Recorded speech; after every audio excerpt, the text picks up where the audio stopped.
रामदास बापूना जय सियाराम। कबीर साहब कहते कि भक्ति से प्रभु तुम्हारी जो मुंह छुपा रहा है, अपने किए के फल को पापी आप ही पा रहा है।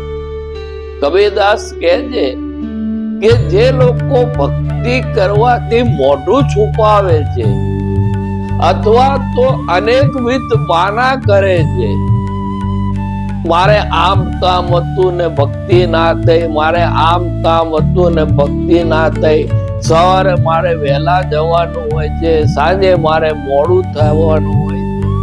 આપણે દુનિયાવી અનેક કારણો ઉભા કરી અને ભક્તિ થી આપણી જાતને અળગી કરીએ છીએ, ભક્તિ કરતા નથી. એટલે કબીરદાસ કહે છે કે જે લોકો ભક્તિ થી મોઢું છુપાવે છે એ પાપી માણસો સરવાળે જીવનના અંતે કે અંત સમયમાં કે જીવન પછીનું જે જીવન છે એની અંદર એ પાપીને એના પાપ ભોગવ્યા સિવાય છૂટકો નથી.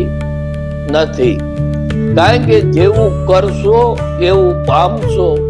પ્રભુના થશો તો પ્રભુ તમારી સહાય કરશે, પ્રભુના નહીં થાવ તો પ્રભુ પણ તમારી સહાય નહીં કરે. રામદાસ બાપુના જય સિયારામ।